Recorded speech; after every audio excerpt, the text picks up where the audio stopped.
ia mga luenga whaatino lau investe o lo whaapena lava na whaamua tātou le stala ia pion sau no leu soe afiti mo utou uma yalo ia ma whanau o le atunu o lo whaapena o na anga mai mo le kuatalona lua o le asolona lua le nei toi lua aso stofi Maleifua mai a foi leo ngā luenga wha le stala ia mo utou ia vanoia o ngai mo le nei kuata wha le hawa onga ia sa ole mai tau ina la so na fifiti ia tatala no ile enrollment mai tau ina nafi e sa tumutumu le tai au ia o pe o tai au ale na ai e oi foi le se me o le lua ile uli mo le nta mai tiu mai a no inga e folinga mai o le fa solo foi le ina ina ru la lo numero ta mai tia wanga fa mai mo le kot ia o te le tau fai atu po fel por kalame o le alma o lunga po fe tonu e anga ia ile ia vai nga ia matalo ai a le vai lau tele na ina o tilo atu ia ua vave ia nafi ai sa mai tau ina isi tau sang e fa ia singa kumu foi o la sumo mo le second semester le fa ile no ia le o va ko ngao mi salo po fu man nai tamiti ia so ni tutorial vai aso ia ile na tai nga vai nga na pol e va pe fatua mo ia tu pe fo i instala ile so nei po la so tai ia fa pe tu langana ia ele sia fa inga vai mo ia ile tu sa mo fo ia inga ta tu nei ia ile inga mo tu pe da mtang or vai yaso e inga fatua mo tu pe no tu no vai yaso ia fa inga fatua mo tu pe fa no vai yaso ia ai tu langa le pena ona fa pena ia vai ngo ta turista ia fa pena nei ma u mai ta tu por klame ne Maleifua mai ia asu mai ma tala mai au fa tino ina la westala o le ai ia va no ala fa ta tu fa ta alo pena ona fa tino ina ta tu westala de ni foi vai yaso mana tua le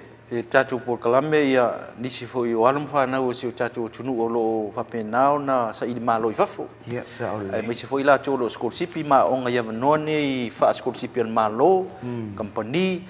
ai mai se foi ia na alum fa na o lo fa penao na stongi lava la to wa inga vongo lo ngai wal mai tau ali fiti ele i oto te lo tamai tian tu scholarship mo tau sanga nei e sa mo tau sanga le i fafo ia e titi ana tamai ti le no mau foi fa mau ngana tu ole tu ia na tong ia ma ave ola tu ainga al to telo tamai tien fa mai na mau ava ngo scholarship pel malo le laman to foi mai tono to o ngai fa tali ai sai mi tala ia foi to o university ia mi si foi o tono tu no man le fa ma yo lo fe ngai ia fa to ia le mai tau tu ni tau sanga ia le fo to e a ma fai ia la vai loka ka ko podas ia o nei vaenga na e watu foi le fa malo ia o to foi le sa tu e o le tau sanga le ia o le mfai foi tau sanga nei ia o le mfai foi na mo ona o fa ma yo covid a po fia foi o ia onga mai ma si la mai lungo tatu penga te fai langi nei mo tatu Facebook na le NUS broadcast page le tatu tal no mai episode tai mai ia tu mai e mai sau fa malos sa ole ia mai foi sau po sau fa manianga ia po so lo fa anga tatu university ia oile ta ia onga tono tatu university wai lai ka wonge na foi macam mai masisi la mai na ia lo fa na lo fa school pifaf wai pe o university na la tuai ona o tuai ia tunu ulai vai ngala le ta o school ia ma lo len sa ia ta tono nai ti ngalue ia ma efina ia ma lo ta wifi ele ai ese ngalwenga fita ele tau nu manuia ia man tuol ni tai au tatu po kalame mai la to ia li mata mai tai fa o ngai me se foi la fa ngalwenga ngalue tatu lo fa ngai mal tatu enrollment mai se le sila mai la lo tatu falta alo por kalame tatu TV ia mo le to lo fa ngal tatu por kalame nei o Maleifua mai ia o to sunga ma fionga foi ia lo fita ngalue wa ia le tatu por kalame nei ia manis fuanga wai uma vodka ko enrollment me solo ma on olvers fo ia ona toi ia ngai mai foi lo tau tua li mai chai fa ia onga ia e fe ngai mal kota to le o ino alm fa na lo tu vai mai tono tatu lo mo nei papa ngala ia mana tuol tatu por kalame nei chai o ia ma lo fa lo ngi o tatu por kalame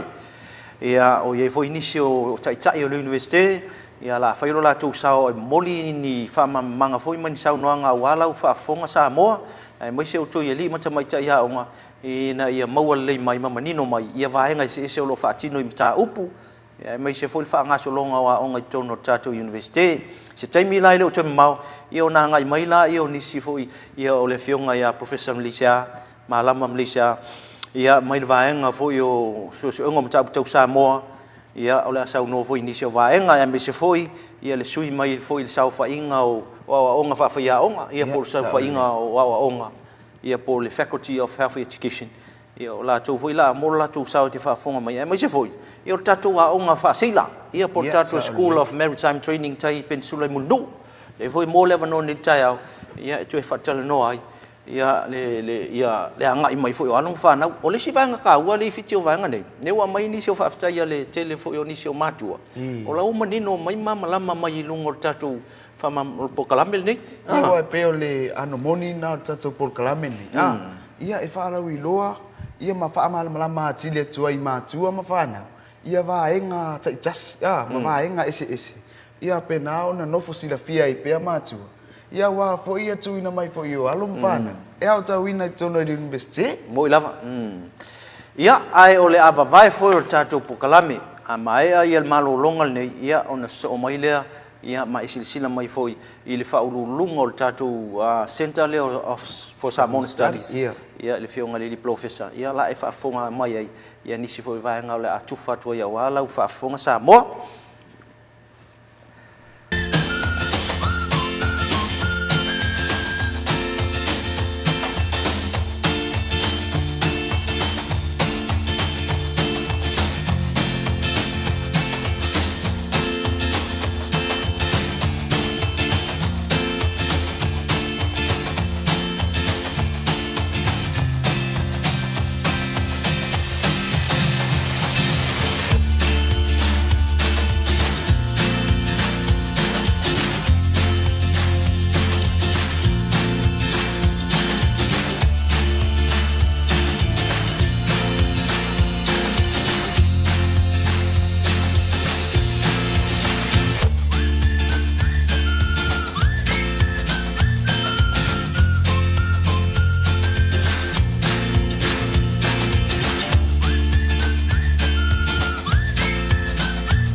ai tele ul fali luto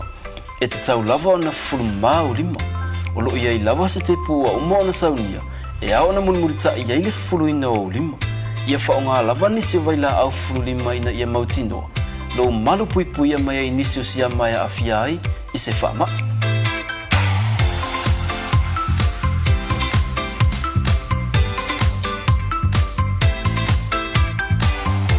Oli tu o le whaonga ina fo I o tatu whale le tā ua e pe ona silafia.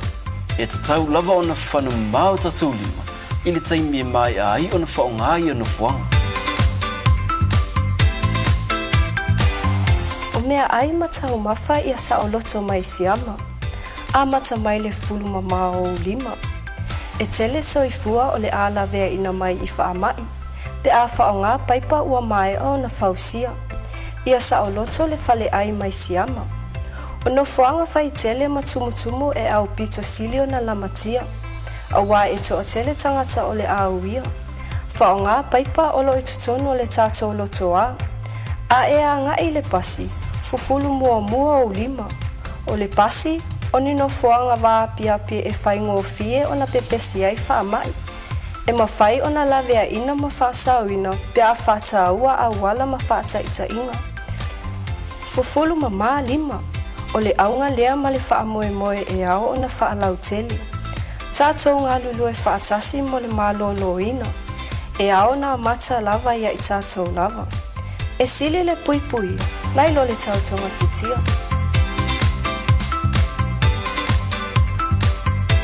Lima mama, whaasau I ngai leona.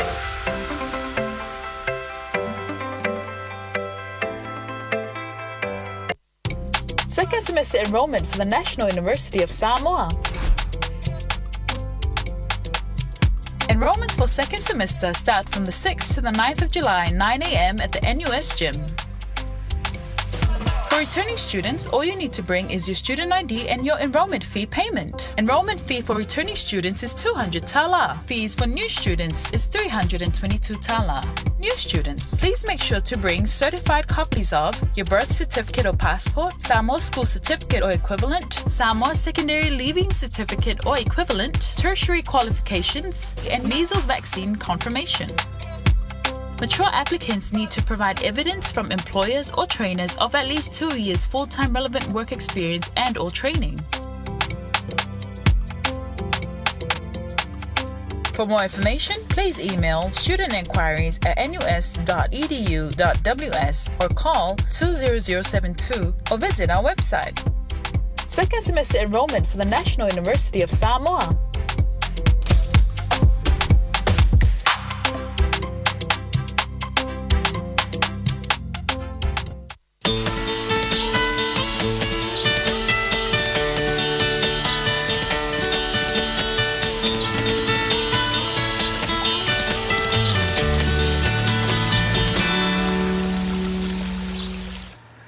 Ia, toe whaatalofa atu I le toe fo'i mai o le tātou Port Kalame mai malolonga, I le nei fo'i vaenga o le tai au I lunga o le tātou Port Kalame le TV valu o le Maleifua Mai Samoa I le nei tai au fou. Ia leo wa silisila mai fo'i le nei vaenga o le tai au ma le tātou Port Kalame o lo moli atu I tua I mota malawa ma le silisila mai fo'i ma le whaafonga o tātou paanga, mai se fo'i I tue fia le lalolangi o lo maafuta mai lunga o tātou penga te whailangi. Ia leo a fio mai le fionga ia Malaysia le asiolangi Professor Malama. Ia nei tai au ia tātou te fie whata lofa whatasi ma whawhiloa I le malo whalolungia. Ia soifua manuia lau fionga Malaysia. Whata lofa atu. Whata whamale. Tātou Port Kalame. Whata lofa atu fo I olo mwhaia no mai mua mwhawhawha mai tamu whainga o tātou universite. E ala le tātou Port Kalame le nei. Marol soifua. Lo lava. After tele Malaysia I lo taimi ia na tu foi professor lau fionga Professor Malama ia tele o faiva. Tele foi pisi fe amanga luenga. Mai se foi to tau amata ino kota no lua. Ia ai ia le tu mori lo so manuel le tau tātou fe lo I lunga tātou Port Kalame ma tātou TV le NUS. Ole Fesilia malenganga whaaloalo ai lau fionga Professor. Ole dia waunanga. Au ni tafa yoi foi. Ia olo whaatino I te tono tātou vaenga nei. Ia morsi la fia si o tātou atunu. Ole fionga I Professor Plesia Malama. O ia lea o le Director. Ia o le tātou vaenga lea o le Center for Samoan Studies. Ia pol vaenga o suunga o tātou Samoa. Ia o le Fesilia malenganga whaaloalo. Whaftai. O peia o isi vaenga o mole universite muli a tātou au nanga I whainga whaatatatia ma manatu au tū o whaawai tātou ngā luenga tōna universite a tira whiaptu sa pei lima ia manatu au tū o nai whaawai tātou ngā luenga o le manatu mua o le tau mwhai ia whaarelei a tili ma pui a tātou anga nuu, ma ngangana, ia ma whai umani mea ngā luenga tāla whenga ina ia haonga I totonu o tātou atunu. Oila. O le e haonga mala isi vaenga le universite Fisosoani I le taumu whainga o le whaioi lea. O le Faculty of Education, o Science, whapena umai e la tō sea I te tono le ale lau muai o tau Samoa. E whaawalangi whapeo suenga. Ia a whai e whai aonga. Research and teaching. Ia o le tau mo whaia ina ia whaauau, ma whaolaola, I le tātou ngana, ma tātou whaamanatua tātou wanganu. Awai mea mo ia ele isi anga no pe ale se ngana mo lava pe le fo se ngana o le se anga no ia am tam faia ina ia awane ia faina ma tina na o Port Kalame la ale vaenga le o tauni o lo mua so engam tau to Samoa e tolu por kalame por kalame o le mea tau tau pui i ngangana manganu por kalame lona lua o mea so enga il tatu tala whaaso pito e ala i so enga o mea o tala eli archaeology cultural heritage mo tatu anganu tu whaasolo ia ma le prokalame lon tolu o so enga i mea tau atina development o prokalame mua lama o prokalame lona lua o prokalame na foi le tau tatu o graduate program o le bachelor's level o le prokalame la le development studies o le postgraduate o le winga la tala le bachelor a fa pe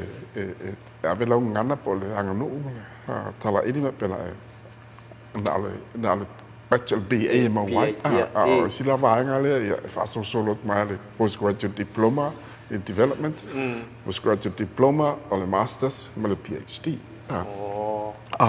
o vaenga la nai tolu lo ngā lua i mātou i ole i la mua o le tau mawhainga ia a whaia o le ngangana ma le nganu o te whiawhia ia o le mwhaifo na ave lau whailonga major i le ngangana ma le nganu ai pēia fo i ispo kalame a wha pēia ave sau major i le Samoan language and culture ma whaifo na ave sau minor i sesi vaenga o le universite ispo kalame ispo kalame am whaina ave sau major Samoan studies albaina i le education po science po le arts na ia te tu fa i fa pena ia em whaifo na ave lau minor pe major i sesi mata upu i sesi faculty sesi va al minor Samoan studies na fa pena tu nai ole por kalame ai le ngana ma le nganu ve nei taimine taimu fai ina ia o matau umala o matau po fito i tonua le ngana whaanga hina o le ngana ma le tu ai ngana i vaenga i se o tato anu e mal whatinonga o anganu SS whai atu o meo favorite time o meo o tonga whikinga whasamoa i ngā sangase whasamoa i vai mo fo whasamoa me whapena ba wai tono o kārena tātou whamtalanga au ini o le vaenga la nai e o ai lunga le a mata mai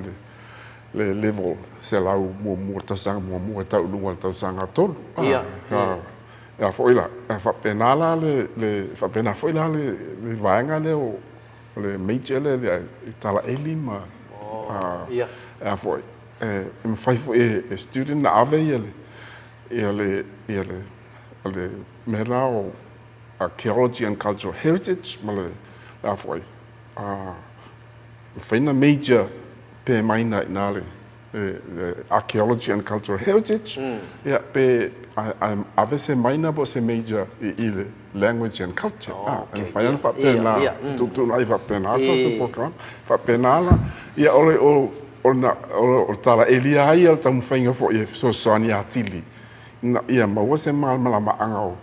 o fie e le matau e le ngata i tala o vau fo le tu fonga mai tu talinga mai ia a whaonga nisi me to tia fa scientist nei vai time e fiso soani fa tele a tili el tato malama mal tato so engal tato wanga no ma tato ngana ia fiso soani la programa na lua ngana male no male archaeology and cultural heritage ia o mata upule meta watina mo ia tala no fa lo tele me theories me fa ben no development mo love ale foi fai ama matanga ai me watina ai tono tato no development po fea vai ngola tunu o il development po lo visa onga po tanga luenga o sofu ngalo loina po fea po to anga me va pena su ela ia e o fai ona ausia na level matang mo fai fa onga ia ni me mau mai isu enga singa e sabe mo ia whaaonga e apply I la tonga luenga I whai o tele la o vaenga ia o le stala po kalame o tele I tātou tangata o la whainga luenga e o al vaenga e CEOs ma CEOs o isi matanga luenga la e o mai le stala ma ave la tau hai longa postgraduate diploma po le masters e vaenga I whaila ko PhDs e le to tele vaenga la nai tolu o watina e tusu e me te watina ia pe ana whai atu a fwoi e mo e ao mai le manongi mai te leo watina e mai isi atunu e fwoi le whaatu susai tātou ngā luenga I whaine mo I lava ma natu ina ia o ngā hai tātou ngā luenga mo lumana ia tau o ngā tō nā prokalame ia tō a tu whaatasi uma e focus uma I lunga o Samoa tātou prokalame nā pei o le manolo tīlea ina ia whaalere ia tili ia mata upu e tala whiangai ma tātou wanganu ma tātou atunu ma me olo tupu e tonu ia whaaloa ia tali tonu o leo a toa I le whaafonga maua le atunu le saunoanga le fionga ia Professor Maleifua ia I le nei fuitai au sa mo le whaafonga mai o tau mwhai fwoi whaamanino atoa ia o lesi tau au malosi leo le university ia I lana manu lauti o su enga o mata upu ia tau Samoa le lai whaurulu ai ma nei te le whaafonga mai le tunu I le whaamanino vaenga nei ia a mo pe tata mi lau fionga professor o le nga I manuia o le tatou lau mua o le asa usi le sila I le au whainga luenga o ngā whatia na tau avele au whainga luenga po mo mia sosoani ia po ye foi nisi vaenga o ye ngiti va mo le au whainga luenga le lumana mo le ngang whaaloa te loa au I o le e lava tā pena o mo nei taimi e ai alto la fole e mana o mi alto tele e fole mana o ai fo I me o mau e fatino na luenga o ma to wa vaenga I le lau mo se so ngata samo e tele ia me o nga tau na fai ai fo I me tau na fai e o la to tapena ina ia fa tama se le ni mau a mo le taimia nei ia fa nga yo inga nga luenga o lo ia o lo ftala whenga ia e o lo tapena ina I sunga I whaiaonga sunga I li imtamata I whaiaonga I le mātoua lau mua o te langona whai pena to o te leo o isi vaenga o tatu universite o lai mana o mia le to o te leo ni whaiaonga to o te le o whaiaonga le po kalame o tatu universite e whaalele ia tili ai whailonga o tatu whaiaonga nei au sia ia tūlanga o lo o amana ia pe o isi universite I whafo pena ai o le taonu mangai lo universite e matua mana ia talu mai ona whaawai le universite matua te lea suinga ele sene tamateini ona mea pe fo leo o le sile suinga foule nei o le tau whaatūlanga stato TV whaonga I metia I o maua ini ia so whaalau te rela o nanga le universite tātou atunu o mai o loo fia whaafawha mai le nā I le ngata I nei Samoa ia whaapena fo I o loo mwhaiona si sila mai whaafwha mai whafu e a fo o le pukulenga I al tātou universite o maana I al tātou o le sili le I mal whaanga I o inga o ngā luenga me whaapena o ma tua e ano whai atu o le lei ai te lea me mana o mia whaale a tini. Ia, sawa. Al mātou ala bua ia, mana ia, o te lea ia, mātou wāenga o loo. Ia, ai pelu manai ma mea o loo anga inga ia, e tātou proklame, i whaale a tini. Ia, mā lova vitai. O le si foi vaenga e tāua te le sila fia ma le whaafonga si o tātou tunu ni vaenga o le tai au. O le fionga I a Professor Maleifua ua loa tausanga o tautua inisi o Universite I Fafo. I le lalolangi foi ni tāmilo I levo lau toi umai ua levo foi ma ua loa foi lona taso ua tautua I tono tātou Universite. ia au telefoni mtati o le ufa tu tatu lau mo nei o susu ngam tatu Samoa ia ai ole fesili e wa lo sile fia mal te leo te mau ainga ole ta mai o lau fionga professor o la sa sile sila ile tu langa ole accreditation tatu por kalamene ele ngate ile tunu am se fo ile vai mai fafo ole te la gona uia wa fa solo ina to tele ia tangata mai fafo a me se tato tunu o lo a firma papa ai fafo i tato a programme tato ngana manganu o fa solo ai lunga a me se na le u baul kato TV o penga ta fa lai o to tele lo si mai pe fa feona ona pe mafraina lato na lista la itelo cosa sia fai le la tauta pena ia tato mata bu fo ia le o tu lunga o penga te fai la ina ia foi le talia ai ma fa maliaina le ia mana ona mai fafo ile mata ko le ngama to tele o tato to tele o tato i fafo le o e na fa longo i fafo o isa fa na fa longo le me e ala i kalesia po lato communities la so i fua e ele i vai fatinonga ole talo sia e ese time fa na po eniato fatinonga o menei ia na avene fa pena i fa nga tiro i tamiti a me se tamiti o la fa na i fa foi le i o mai nei ana na fa longo so ani ile atina a lot of identities Samoan identities ma pena tele ala le lava no al lumana e fa ala tele atira to poka ile ngata la i tau na fa pena ina me o ina le meste a fa pena i me singa ma faiana ona publish lo lomi mo fa salau pena ate long se la ngona te ni ava no pena fai o isi tato porkala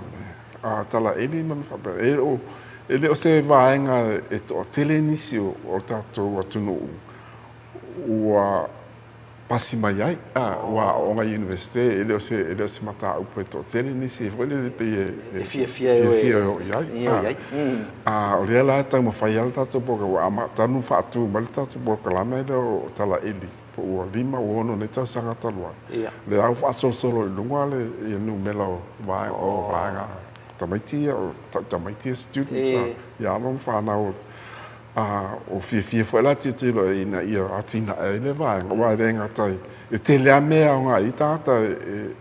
fa u mai malato fa longa le tala ele ma a me se me o tulisi ma o pokalame o ya onga me fa pena wa la u fa solo na mautu atili o e foi tato laboratory o mai mea mo mai e linga na mai le fa wasenga yo mo fu ma te fa le mo lumana e foi me la ave wa linta tu masini nei me e mo mai e linga la ave i fa foi i laboratory si fa university fa fo e la to masini foi le suai po fiale umi talu na palpala le me talu so soni mai la le tau mo fainga tato e foi la mato nga lu fela mai si universite mai fa fo fatino ina merna o pokala mea ia o postgraduate development studies ole o ia tata mai fa fo enroll right ole o tata mo na fa o mai mal PhD ole tata mai fafo mai na Trinidad mai Jamaica so ile tata e la ia tata por camera o umana development studies o umana file accreditation mai fafo ole wa mana ia tata fa no na mai fafo international development studies ole ma fai la na ala tu malau fai lo development studies ne fai ona e whaingofia na tauria isi o leo e international accreditation. Ia, o le voi lai tau mwhai ia mau fwis kā kou startou accreditation ki ato SQA. Ia, ia mwhai e fua na whaingofia ia whea. Whiu ia inga poka la mei nei. Ahe o le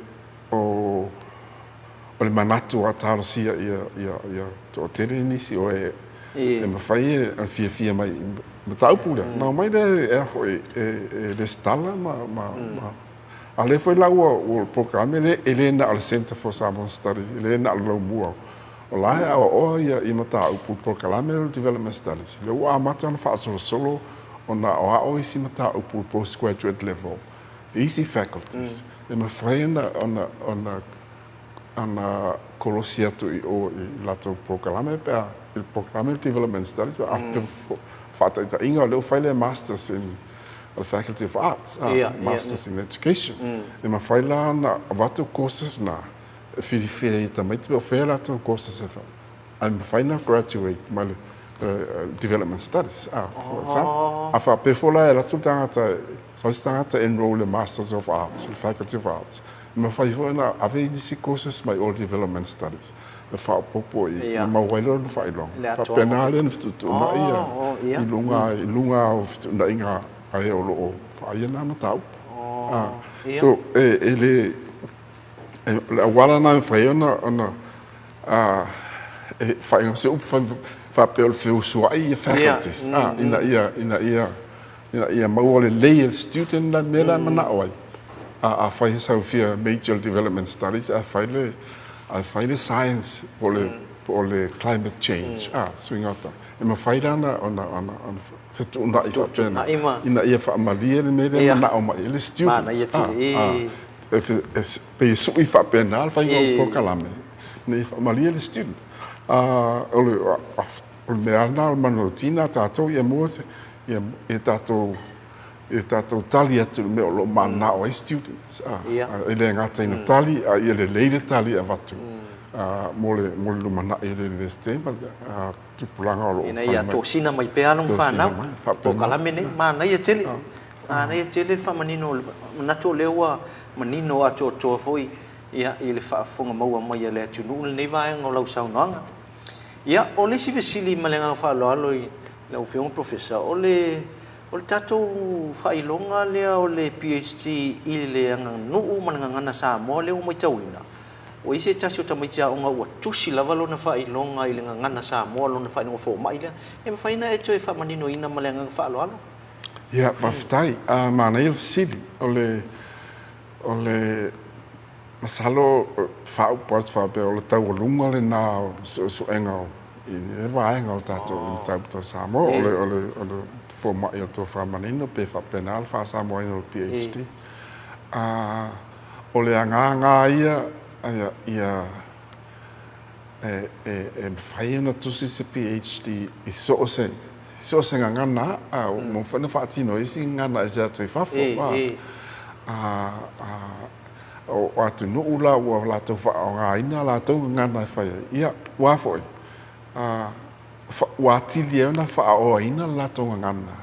ele ngata ina fa so ina o ma fo ngo so se mata upu fa so tatoanga ngana ia o almena sa ia sa fa pe amela ile mfaina tusi se tusi ile ngana sa mo pe fa pe le masters por PhD ia o tamo fainga ina ia mautino e mafai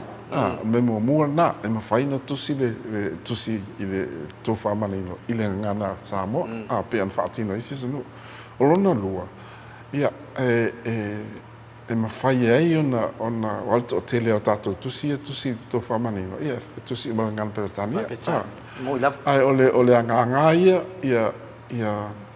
ele mawhai la no whai tau to o tele o tangata ele lavatia la ngana peretania ai yeini singa fa samo ele level e bate whai tau e tato tangata ia so soni le o ina lau tele general knowledge or general education tato tangata Olonto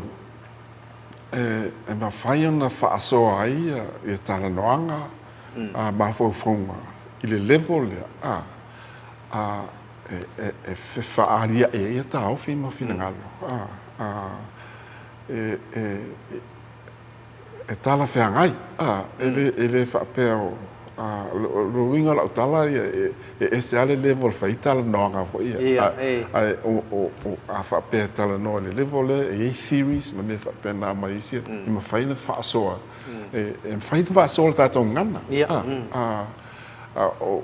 Ale maua le tātou ngana mea, a tiria iana le tātou tūlanga whao e le tona tātou. E i foli mea nā i musua i si tangata e whao ngala ngana Samoa. Na o whapea e whiu tau whamatala se mea. E lea whaina nā mea, e alan whapea nā, e alan so enga tā upo o le malamalama le fo le ngana. Pe o le li la lea o le so e whaia o ngā mātou le sa tusilan tusi. I o tangata e o le ngana. I an tusinga malana tautala. O whai whaiana so enga e tala whenga i ma le level le PhD. Wa tele asa so enga whai. Ia, o nā ua mautinoa, e ma whaiana whai so enga. Whai so enga, ma whaiana tilo mata i tū, ma analyse me, ma pena, na tusi le. Whaongai na ngana Samoa. O le tusi le waia, o le tusi mua le PhD le ngana Samoa. O te langona o lai ele tangata i au kilani o lai. Tusi lana tusi fo i le tuwha manino, le ngana Samoa fo. Ale, ta upua ia le sa tango fia i whaia o ngare i lan tusinga. Ia o mea tau swinga i whanua ma suafa. O swinga i umi o whanua ma whaonga i na whanua whale anganu. Sa launi mas futa o sangale o te tuana. O le mena sa tilo i ai, tau noi tangata wa ai whamau wai teile. Whamasinonga whanua ma suafa ma isi ofisal malo lo ia. Ia, whamalo fo le nata male i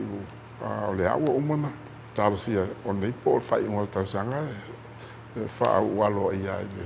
I whai unga maua ngalo tō whama, fo mai tō whama. A tonu fo o loa. E a vele nama me wha amalo si aua i nisi o lo fia. Ia, sao le nei tau noa. O le tāua fo le nai sila mal whafonga le tunu vui le i vaenga te itasi nei e a watu i lau sau noa. Ona ia, na nau mai ai ma, ngai mai loe. E a onga ma tau mwhaile. Ana whai, ana whai. Me siri a mata. A mata. Ia, nāla. Ia, ona o le taimi o le tāpo kalame. Ala watu i nea wang no muli pe si vaenga te fia sau noa iai. Ia, me si fo yo sau fautuanga i le anga i meo. Alam whanau nei kuata. Ia ma tatu enrollment o lo whanga solo nei. Nanga wha lolo. Raftai. Sa o inga tai le mela listala ia. Tatu listala ia. Anafi manei folta mana ia le titi lo atu so ngā mai nai matua ma alo ma whanau. Ia to wa mai nei sa idi manuia ala ia o. Ia le me masania sidi le nei taimi whaingata ma le tele o mea tau tupe. Batu ai le mea tupe le mea ma le mea. Ia, mo mua o le investment pito sili anta aua whanau. Al whanau. A whaale tonu be tau lo whasasi le whasoa ia whamua i lunga la o ngā tamiti. La o ngā whanau le nei. Whai. Mantua foi e atato tala vape o me alo fa mai da tua ia fa me alo fa mai da tua tau fa ia tina e fa le te pu ema moi lava awole fa mo isi mea ia al me mo na ia elo fa ia fa ma tua ia la tau fa so me ia ai fa amalo si au atu ina ia i tau mo fa ia tamai ti walu mana ia na e ngata i ainga ma o tamai ti ala tau mala tau ainga ia e kalesia ma le tunu wa ai atu se tupulanga a o ina lu mana o tele ana i vai inga nei aso le tamai ti ole o ia onga pena ia atonu e tele mafuanga ole anga i mai tatu university pe al se fia o todos futa sanga moi lava talona a mata mai a mata fa ta va ama Ale ua tula i mai. Ua tele sao tatu university. Ile ngata ia o ngā tangata ia individually. Ia ai whapena ili au nanga ili tato tunu lo tele. So, foi, tula i mai. Ile o tangata uma whainoa i whafu. Ia a leo i ele tatou tatou te whalangolango i lao. Wa o fo i lunga le level o tatou awa onga i lunga i pe oisi university i whafu. Au te langona a mata mai awha o maula loa tatou standard a le ua. Ia ma wha so solo wha pena mo lumana. Ile i whaia lo ma se aso tasi. Ia mo i lapa. Ia o le whautuanga lau whautuanga i mātua o lo ua iei e tātou i ala ma whanau le tunu o le ua. O le ua o tāla whangai lo lato si le fia ma lato o ina. E whaaso atu i ala ma whanau o le tātou tunu o lo tō whaama. Na ia mo se manui o le tātou tunu o lo nātina e ma. Pena. Ia, tāla si al nei kuata. Whaamalo si au le tātou pule ma. Talsia ia fuafuanga uma tātou university. Ia whaasawina tātou mai nei mau whaamai pesi mai. Moi lapa. Ia ulia whai unga. Ai mago se siama no to tal no ai mo te whaasawa tu ni simu tā upu tāla whangai mal tātou tunu mal whaafonga mai. Ia, ve hiel neva noe mo le tuelenga whafteitele i lau whionga Malaysia le Asiolangi ia Professor Malama i nei foi vaenga o tātou Pukalame o Maleifua Mai Manatu ia le lava ua manino a totoa i le whaafonga mai esi o tātou o tununga e maisa i alam whanau ia lau saunoanga ia i foi tātununga e maua pelo wa vanoa le foi vai aso le taimi foi nei ma le aso le ia ona foi na e saunoa e whaamanino a wili ili ai ia Pukalame taitasi nei mai lona amatanga i le entry level se ia tau nuu al taimi mai ai foi ia al nei vai ngal Pukalame mo le atu le ngal fa fitai tele ia ono lo sau tele mai se foi ua fa amanoa mai lo taimi o lo fe ngai tatu investe ia man le stala man le enrollment foi nei vai aso ia talo mo pelo lo so fo man lo ina mo lo fina ngano ia tatu fe lo ia foi se taimi mo le vai aso foi le lo fo le tua ia Samoa na wa fa fong mai ia il tatu Pukalame mal fatal noanga mal fionga le li polofesa le fionga ia malama ia po le fionga ia Malaysia le Asiolangi malama il nei foi vaenga le taiau mai manatu o le lava ua ato toa i lau whaafonga ia se tau mwhainga ua talatala atu ia ili fina ngalo ia o le director o le tātou vaenga o le Center for Samoan Studies ia ai moa sesi vai aso o sesi aso vai aso fou tātou tue fei loa ia i fo i lunga o le tātou Pukalame nei Maleifua Mai ia mto e watu e foi se si ona fina ngalo i vaenga taitasi ia ala tatu se e sina malo longa pupu on to tali mai le tatu Pukalame malanga nga fa lo Second semester enrollment for the National University of Samoa. Enrollments for second semester start from the 6th to the 9th of July, 9 a.m. at the NUS gym. For returning students, all you need to bring is your student ID and your enrollment fee payment. Enrollment fee for returning students is 200 tala. Fees for new students is 322 tala. New students, please make sure to bring certified copies of your birth certificate or passport, Samoa school certificate or equivalent, Samoa secondary leaving certificate or equivalent, tertiary qualifications, and measles vaccine confirmation. Mature applicants need to provide evidence from employers or trainers of at least 2 years full-time relevant work experience and/or training. For more information, please email studentenquiries@nus.edu.ws or call 20072 or visit our website. Second semester enrollment for the National University of Samoa.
mali mutu ato. Fai mali lulu mali fai mali fai mali logi mutu mitalu logi manga balu lungu ngai balu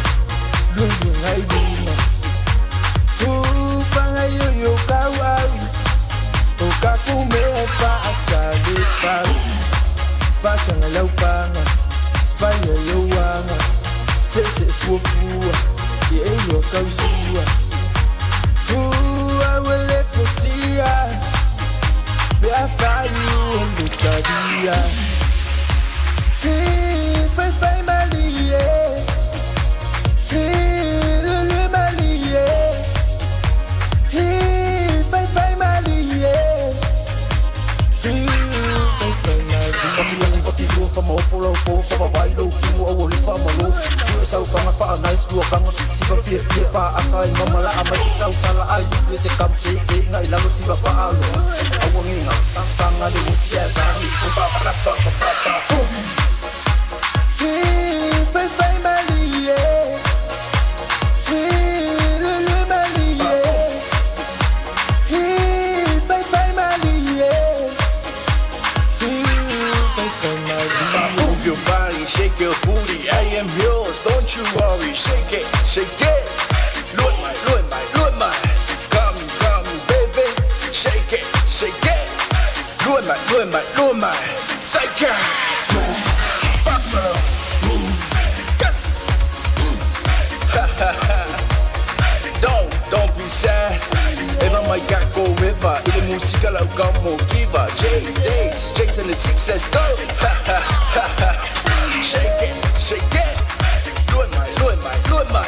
come, baby, shake it, do it my,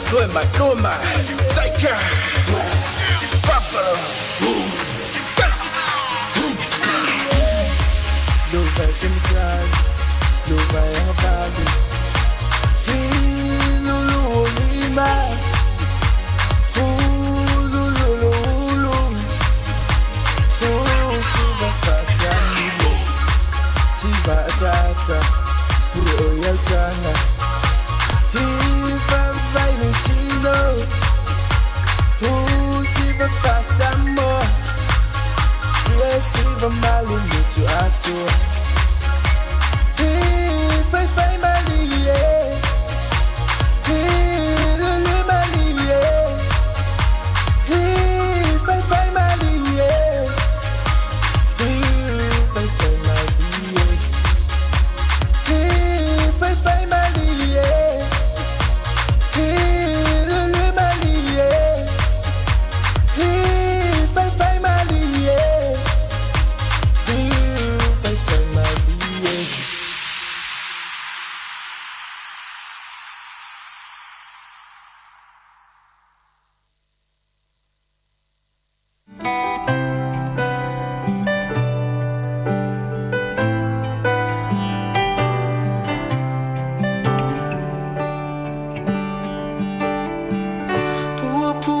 Tia leolana Emana ungia se fautuana Wamomali atune fiafiama Si mutitoe malama Feel ya Maleifua Safa amoe Leo life vava Etani be itani ngawa na tuwe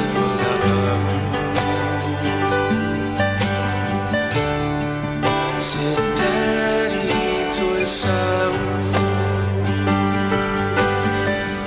Fa amole mole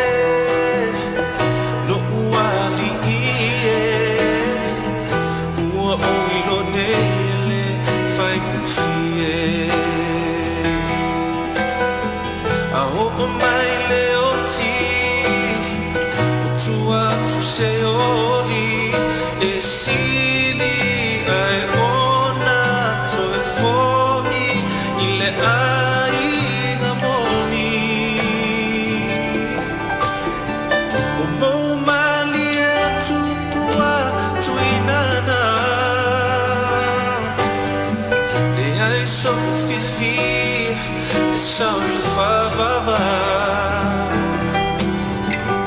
Tangi pek taling aulan na tuloy wala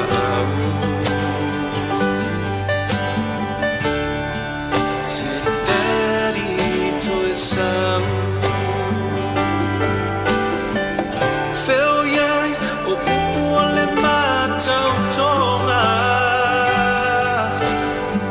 ya vatu mo ole li o maola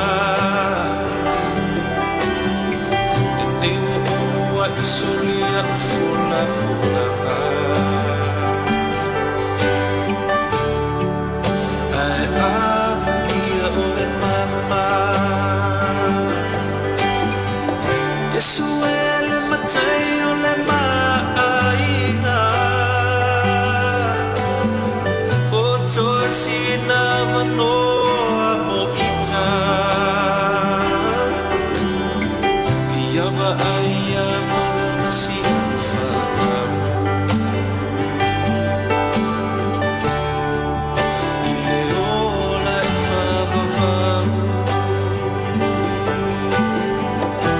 Amole mole lo uali ie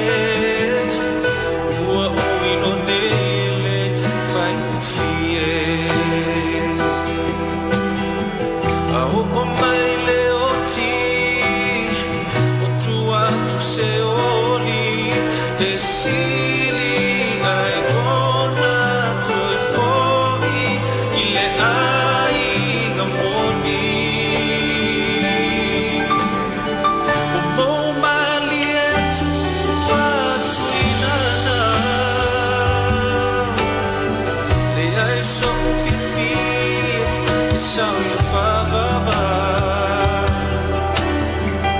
Tangi pek taling aulan na tuloy wala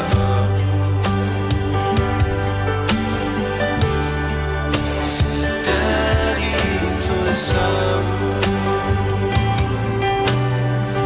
Tangi pek taling aulan na tuloy wala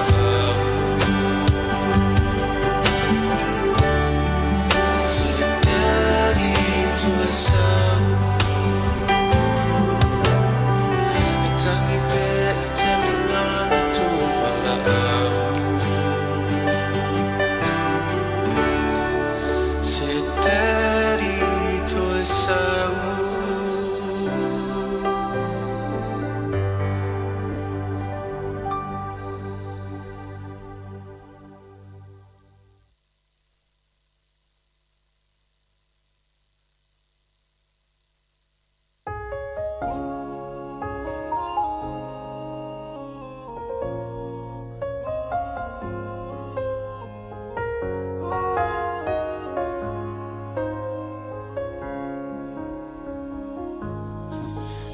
mai faina ora lo fia I mafatianga ua avelo ola e anganga leanga ua ole maungangana ua mamafale ni fasalanga ua otula fomai nei leanga isini tama Fama walunga maloa ea umema walunga ma eva ai mawalalo ilo ufalo alo talo fairo utau mafai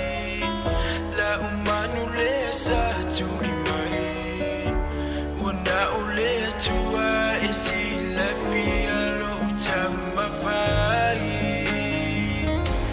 Sili le toa pulelo na loto Le lo le a le o Le a isita si e tu fa mai le neo langa Le o le fale le meta ua Le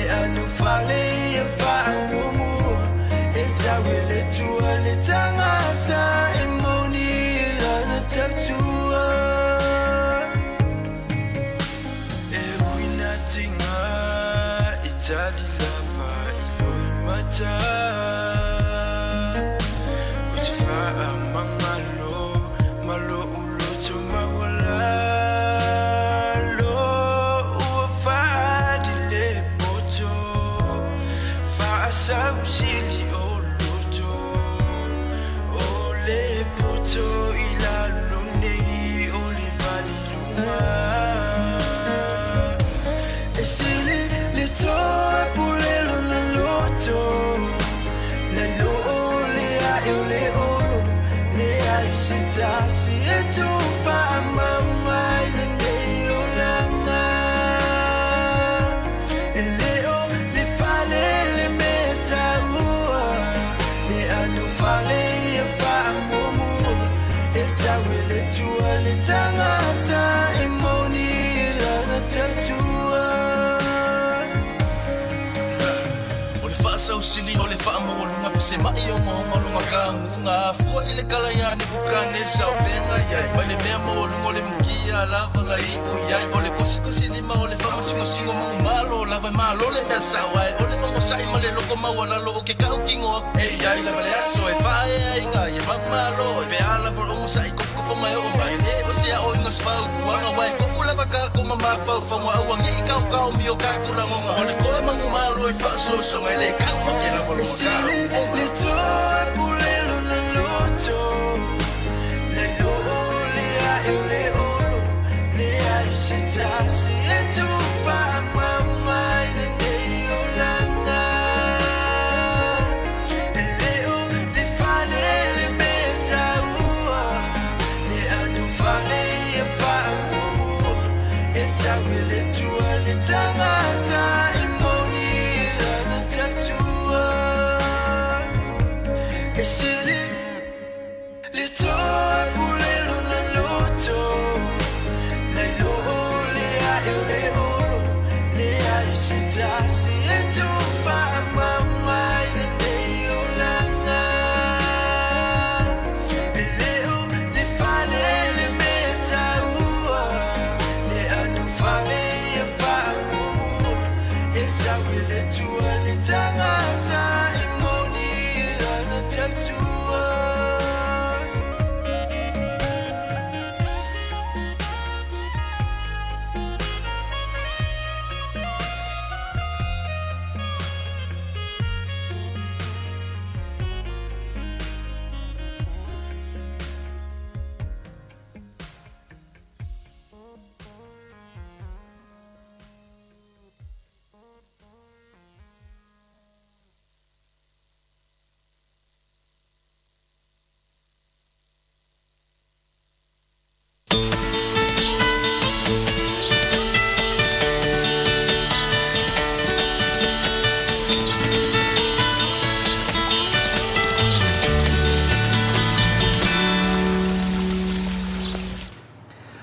Lea wa toi so atu tatu por kalame ma sila mai o si tatu tunu nei foi vaenga o le taiao i lunga o le tatu por kalame nei o le Maleifua Mai Samoa ia po lunga for tatu TV valu le NUS TV na sila mai ai ia ile nei foi vaenga o tatu por kalame o lo matu fa so atu ai ia mai se foi o ila tau o lo fa pe naona so tai mai lunga o tatu penga o fa mtalanga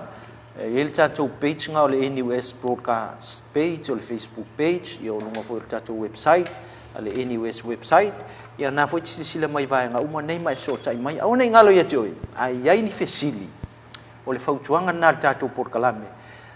mole o toi ali mata mai tai ia o nga ia ni au tu fesili ia po o to foi matua lea ia na fa nau po alom fa nau ia o nga i tatou por kalame ia mai lau fesili en fa ia ona e fesili mai lunga o tatou page nga ia tau fai leo ali fai a onga me se foni so ofisi ni al tatu tali atu ina fesili e mo mia ai se mala mama anga foi o tau matua mali ma te mai tai a onga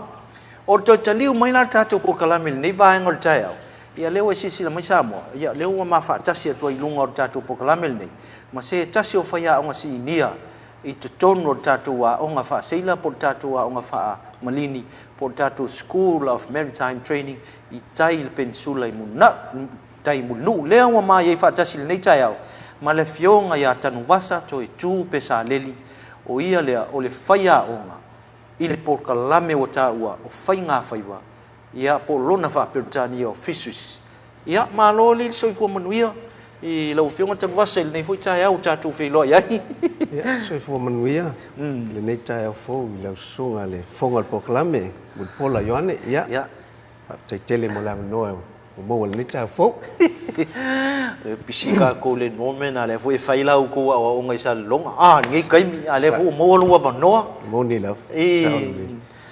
ia ona o pol kalame o le lava tsa mo fail sa to university ma le pulenga ina ia mo ni wa no mo ta to o fainga luenga tan wasa ina ia fa manino il fa fonga mai e se ta to tu no mal sisila mai o alom fanau po le ale pol kalame po a va ngai tsa una au sia le tsa mai chichi nga i tonu ia mai se foi fa fonga mai nei matu ala ma fanau o tatu a onga fa malini mal fa fonga le tunu ia pole a onga fa sila ua tele ma no noai ia na yalong fanau ua I uta tono le onga le tatu le onga le tai mulnu ia ma malanga I fa fo ia no fa inga luenga fa sila I lungo va te tele tu ese lo lang ia le la man ia nei tai au o le la sa no ia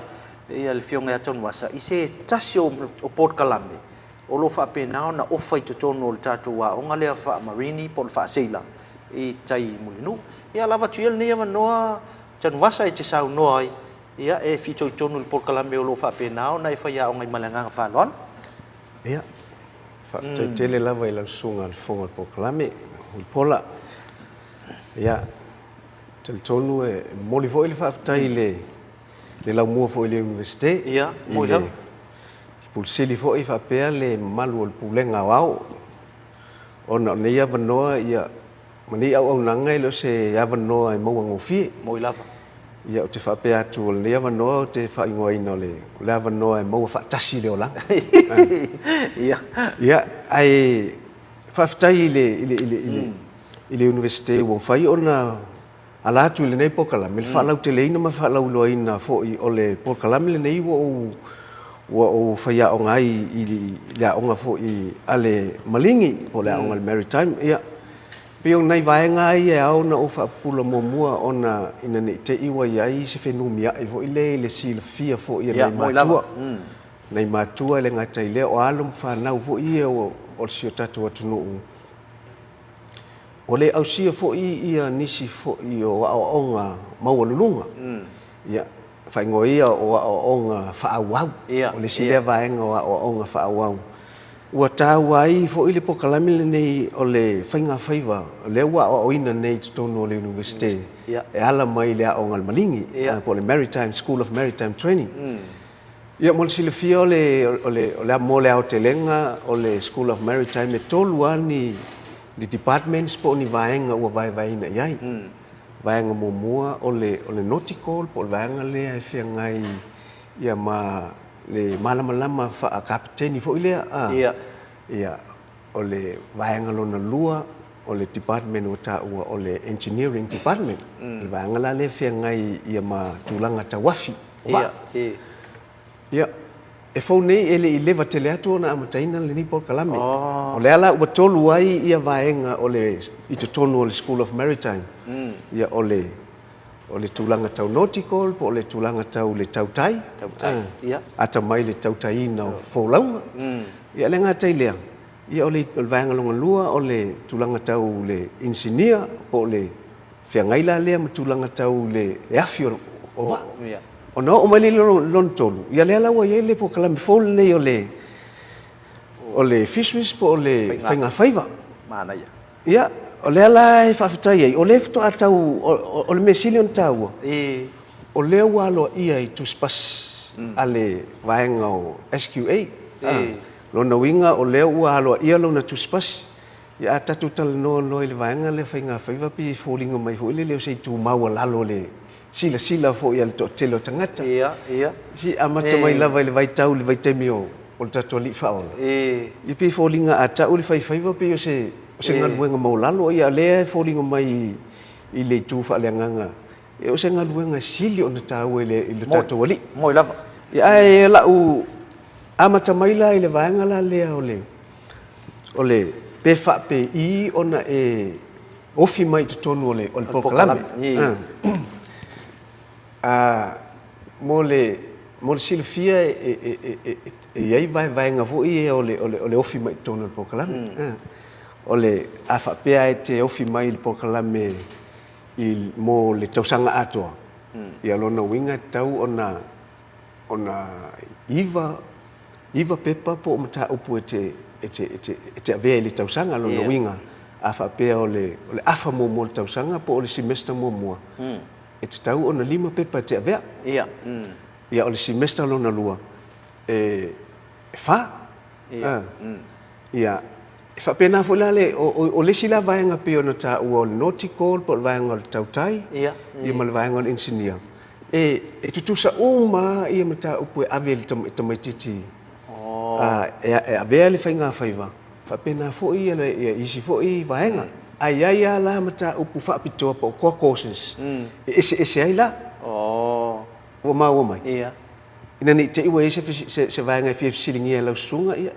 tot pepe se me te fi sili mai te wala la fa matalang ia na ta o te le manino a to foi forsanga tanvasa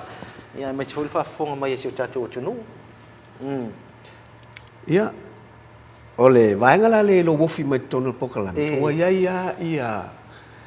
tu unga mai inga te tau ona wofi mai ele te mai titi tonu le pokala ia ole fatatainga ole afa pea ua umalau senga sfutol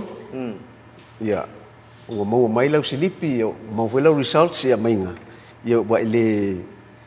ile ausia ia maka fo ia ilunga ole vaenga le vaenga le academic ia o isi vaenga mau lunga ia foundation mai sport klame ia ilunga ia tato eu te lo le tau le vaenga la le tau tivet o onga fa au o le ala ia I ma le vaenga la le ia o maka fatulanga ina po admission requirements for el pokalame e te tau il tamatiti o mai alona langa senga sutol lona winga ole o le fa inga mate tau ona ausia le tamatiti sau il pokalame le se la fast food se la fast food ma o maka fo ia tau na ausia tamati uma tau na o mai I le onga le almalingi ia al pokalame ia fa pena fo ia e tau la ona fi ai mal English ia o le English e tau ona le lalo I for tos fulu pasene ia maka fo le tamati tau ona sau tonu ona nga va le mo le ai le fa pea la le nga va I maka ia ona mutai le o le havano ia ile sia vanoa ese mai I mfai ona ofi mai ele tu mai titi pokalami nei wa le sia le me I la mai tau o le mfai ona maua mai fa na o le havano tutusa ai fa fitai le vaenga le university le tivet o fai ona fa awai ia le fa pepaina mo I lava mantua fo I afa pe ia se to mai po se nga va o se tangata ai le ai se me fa pepaina me fa mautino ai po se evidence e fainga ta fo ila ona sa ili se ava no e fainga ruengai ai fa tai o le mafai ona ia ile vaenga le o le university e mafai ona ilalo le onga vaenga le al School of Maritime mafai ona o ina ile to mai titi ma fa pepai ia lona sila fifo ile tulanga tau fainga faiva mana ia o tapo kalame fa mo tu at fo I te wa o vave la ia ai atonu e ni vaenga te fia silingia a o fa nga solo ta ia ole fesili fa fitei tele tan vasa ole taltalanga le fina ngalo le o ta le tapo kalame ile ia se vaenga o nef ai pa wal fesili a fa ilo tatala no ile vaenga lo le entry level le o a fia ta por la entry level lea e ia ni ava no em faina fale mai ai ia nai tamali o le tunu fo ile le e tuai no mala la fanga mal tau tu lo fai tuai mota malawa ia e kali si em faina fale por kalamelo o le fainga faiva o se por kalame si le un tau ala ngai tele tau tai o le tunu e ma faina fale mai ai ni tanga ta foi o leva na faile le faiva lea ai o le fia o ngai le tuspasile Whaftai ma fisili, e se le tā ua le fisili. Ona o nofo al tangata i mo ona langona o lai teu o le fia whaawau ia o ma fia whaapepa ia to mai ne no nofo ma nei o tato uso ia po na ye fo i wa foringa mai wa pasi tau sanga o mo lava e le se tulanga fa pena o tau fia ile vaenga ile o lo fo ila le si vaenga ta o vaenga la le o mo meu special training la ia mo le au faiva ia fa te tainga o le temili nei o lo fa nga solo ia nisi o onga le au faiva i mo le saunga le mo i le motele sa la fai mana ia o mai ale vaenga mo sa o inai nisi fo i o le au faiva la ia o lo fa ngota i lunga o alia ia ma va fa ngota i lunga atu le lapopo o alia ia le ala o mai ale vai aso taluai ia le ala u fa nga solo sa i le vai aso le le ala lo nga luai nisi fo i o uso po ali fa ia onga lo fa tau wina le po kala mi sa va il vaso atuale nei ia lo no winga e umal vaso nei ona mai fo ile pela na ia vanol na le lo mo fai ona o wina na uso ia mo na tangata nei o la ia ile sila fia ia oni si fo i pe fo to no ta longa fai va ia la tu fa la tele i ma tu fa mo tu wai le pui ngama i tulanga tau le saunga le mulunga le o le sile tulanga sili on tawa i fo o ye mamlam e wai po lale malama fa tino le fainga faiva i vaenga nei e te tau fo ona ye se malama le tulanga tau le saunga le mo ina ia pui ai o se tulanga fai ona o mani e o ai ni se tulanga sili ona pe a fielo so fu pe te lavea pe tulanga lana ia pe on fa silingia pe ye se vaenga ia o terminate o lo fa nga solo le temi nei o lo tala pe mai le mo wa no ele mutai ia foi fuanga mai ave foi le nei tu la o te fa la wilo to foi le nga luenga fai fa tasi ale office of nga faiva ia male vaenga foi ale universite ia mo le to foi le fa tai le vaenga po le pa anga foi na la to fa tu peina le nei fuanga o le FAO ia i nei Samoa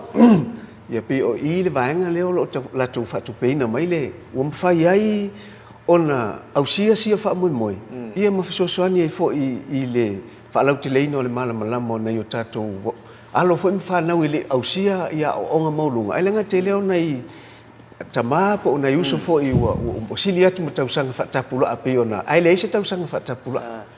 e le tulanga ma ia chele le vo la o manino ile ia ma cha ua foi lau fa fonga sa mo ia mo foi le ma no e mai ai lo fina ngalo ia mai anga mai ai ia choi sa idi sia cha mai fa pepa lo cha mai mala nga va ia la cha tu pokala mi lo finga foi oni ala ni si va nga e anga va ai ai pokala me le mo le fa ato ina yo pepa ia mo na ya long fa na la le umia o nga ile va nga le mo na ya long fa na ia le u fa le tu pokala le fa tai ole a mata mai lava le afa mo tau sanga po le semester mo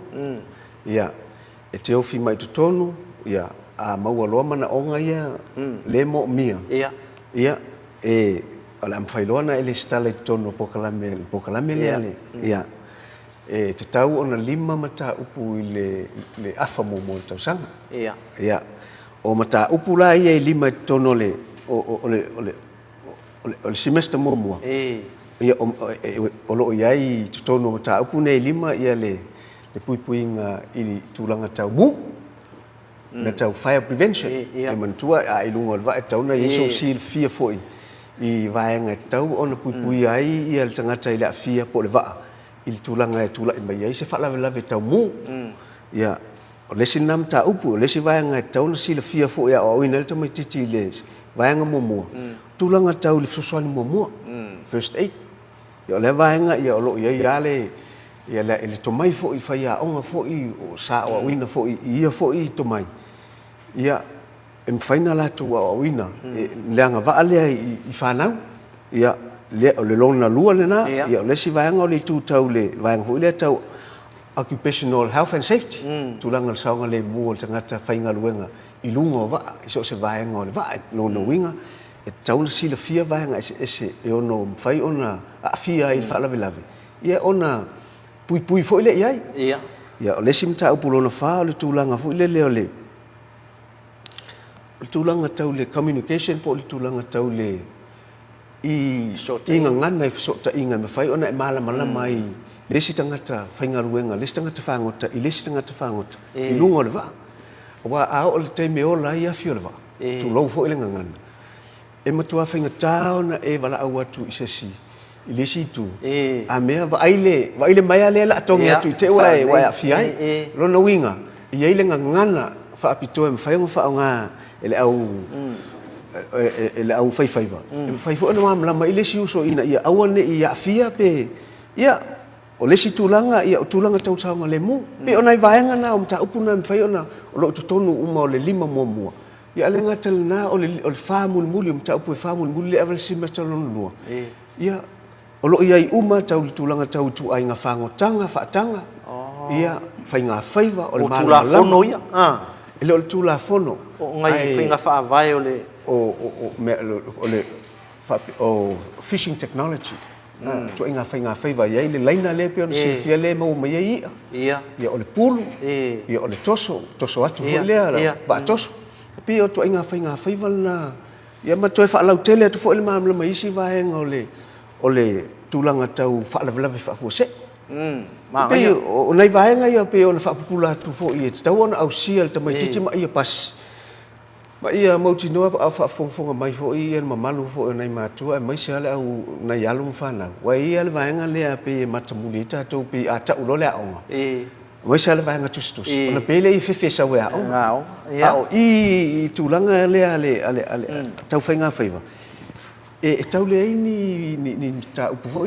ni su nga tustus e mana mia lava fa tinoina o fa tino lava ia le leite le ai tamati o se tatu atu no ile le se vai nga fa le ton wai ia le talia tu le tu sai fo mal fa sili le su fo tanu vasa ia tatu au foi vai ia o i taile le fa ngote le mona ia a tu voi e se ngana fo ye tau la mai le vasa lo le la no ofisili atu tu la fono nei o laina ye ko losi e foi polale mama e tua o ye ile o nga sami male atu no o mo faina a fi e tonu wa ka ko ke le lo pe fa fe nga fuor mama o ya lo itaile le me kwa o ye sami sa mo ma ko nga ma fiki ma wa pe o vai nga ye no ofisili pe ni fa mangala ia u fa ngota me nei e ke o ka ko se ku kwa o yo Papua e whangai ka ko se Papua i la ko ngasam. E wha whiona ona i loa e tato au tau tai e vai. Whaftai. E sel ta ua le fasili lea.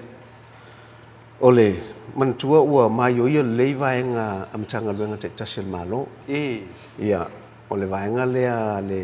ale mea tulanga tau a onga whainga whaiva. I tutonu o le University, le School of Maritime. Ia na le au ina le tomai o le tomai titi tulanga i le saunga le mu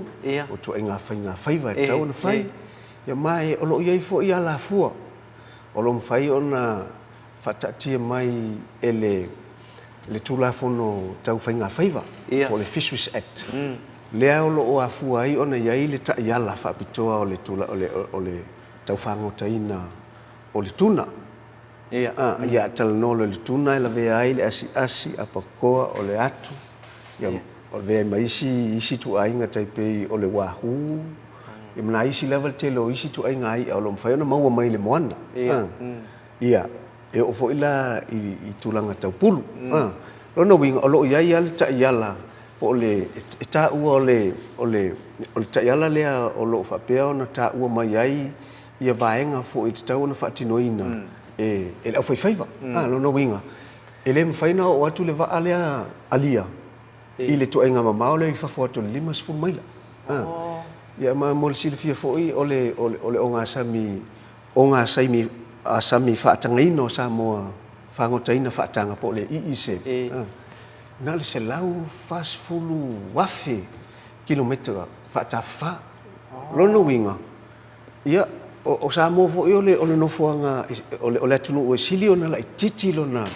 lona sone whangota sa oloto. O sa moa pito sini na lai titi. Ia lona winga la, ole alia ia na whau ina ia awane i o atu ni mamao lea. Ai a whai fo ila o atu iai. Ia o le vaengala na ale tūla fono. Pe ila o le vaengala lea le wa ngā lulua whaatasi ale vaenga o whai ngā whaiva. Ia o le MWTI le vaenga lea ale Maritime. Ia ma le official fo leo leo. Pi o la tōla ia o le whai ngā lulua whaatasi mo le mata i tuina. Ma va ai po e ini va fo lea o atu e whangota ni mamao lea ai mauai. Po iai fo inisi o whangota i luna. Faso la fono i tatu o ngā sami. Tatu o ngā sami. Ma i fo la mauai fo. Le tangata o lae alu e whangota. Ai le iai se e le whaamalia ina vaenga i tu la fono a mea wa umana o awina. I le mamao lea. I le tūlanga tausanga le mu. Ia. Awai. E o atua i le vaenga lea ale official na whanua. Ia. I o le whai ngā whaiva, official whai ngā whaiva ma le vaenga le MWTI pe anu la tō asia singa fo i o le tatu sone sa oloto. E mau atu lava le vaa ia. Ona poat leo le vaa ia le lisi. Ia po o... Po ua laisene lea vaa. Ia. Ia po ua laisene po uma foi ona o awina lea tangata wa yeso na tusi foi lea so na tusi o le sanga le mupi o vaenga umana. Ia. O le mamau foi po ena e ta ua. Ia foi mamau fa tulanga ina o loo tono o le tusi ta iala lea o le tuna management plan. O loo saua i lea i vaenga tau ona o iai le au fai va la iti ma la au la po. Pe o si vaenga sia le ona o fa manino atu tu sai fo mal fa sila la sunga fonga pokalan. Ka ua i o le vaenga le ton was fa fonga mai le tunu. I mo meo o ngā sami e whangota i a te itasi ma le mamau. Moni la. O le si ta fisili le tapokalami. O vaenga i le whaonga o tatu me pui ata fo i e le ilunga. Me fo i o drone nia leo o mwhai ona whaonga nisi o whaangota. E o e su e ai o ngā sami o lea i lea ia i ama, ia joy ngā ia e mauai. I o nā ngai, o whatanga ina i lalo o tatu wa o ngā nei, ia kui ngā technology o whaonga nei tei. Whaftai mon whafsili. Ale tau ala whasili e mawhai fo i ona tatala atu fo i se iloa fo i. Ono lesi lea vaenga o lau ngā luenga sa o ngā lue ai au te li avea mawhai a onga. O le mawhai lea ona o ngā lue i lunga o waa whangota tele i waa neti. Ia, e mawhai ai ona tai loa vaenga sa o ngā lue fo i Fisheries Observer. Ua tamala malama i fo i vaenga o loo whaonga ina e lau. Ia me kokia ngei e whaonga. Ma o le tatol fō leo tatu iei o loa ngai mai pēa swinga fō. Technology, new technology. Pato lea vaenga o te le i mai tauina mai ua o loa fo i ma ua o whaalonga ma ua wa ai nisi fo i. O to mai o loa ngai mai. O loo whaonga ina e nisi o va. A o va ai e tutono le tatu sone sa o loto. Era o mwhai ona au sia li tu ai ngā to mai lea o whaonga ina whaonga ai. Ia drone la ia. But iei vaenga o lo mwhai whaonga ina. Ese mai drone. Whaonga ina mo meo tulo fo ia. Mo meo pole fo ia. Watu le pole ona tūle iei o le sensa le po sensa. E mwhai e ona i loa le mamafa po le tele o le ia. O lo i lea o ngā sami ma lea o ngā sami. O whea lava lai ta whea iei le pole lea. Ia o lea lai te tai uma mai i e maua uma tuai ele masini fo i le ilunga o le vaa le ilunga. Ia pēr whate tainga o lea tau te whangota nei le pito nei polo. Ia o le sensa lea le ta whaiwhea i le pito o savai. Tau te iloa le leia la le vaenga o lau tele ei leia. E mawhai o nei loa mai, nei loa atu ilunga le masini. Ma o lo tau mai fo i le mamafa ma le tele pe fia tane o la le tele o leia. Ia o na ngai le iai. Paua le me wha moi ia malosi pele maa o le sensa lea. Ina ia awane i pe wa a pelo alona winga o le toi maua le ai o tūlanga lana na pe o le ta ue lo whaonga ina i le tūlanga tau mea tau drone. Ai wa ia iawa o la tau whaonga ina. Ia pe o si vaenga si o le fisili ua. Whamamla matu fo i tu sai male. Ana ia tele o le fo kaka i loko ia i sensa ia tau te lea mwhai o le whaonga le au tau tai. Ia i loa i o ngā sami ia maawi an whai o na maua i lea taimi ma lea taimi. Ia, au na taimi o tāpot kalame, mai mana tue te lea nisi vaenga i te fia sau no iai. Ai mai seo lewa e whamanino ina le entry level, ia o units ta itasi am whaina ave tamai te lima, ia am wha solo ai ia ai au mai sau no muli o ani si vai nga tau e te fia sau no il tapo kalame ale o le fisus tai te loan whainga tāle lewa noa ono lewa noa sewa noa wha auro ia mo i fo e lai titil time ia e whawhitai pauleo lewa noa mwhaina mo moli atua i se ia mana ia o te whailo atu ai lava se atalii po ai se uso o ai lava se matua fo i o mafau i le whaaua wina o le tūlanga tau a wina o whanau o le ausia ia tūlanga o a onga maulunga. Ia olo ia lea wanoa i le pokalame le nei a le whainga whaiva i nei le universite e ala i lau nanga a le School of Maritime. Mai mo mia lo whaafso tai mai pēr i e sunga le pule olo iai i le aonga a le ngate whale ia a whapea fo i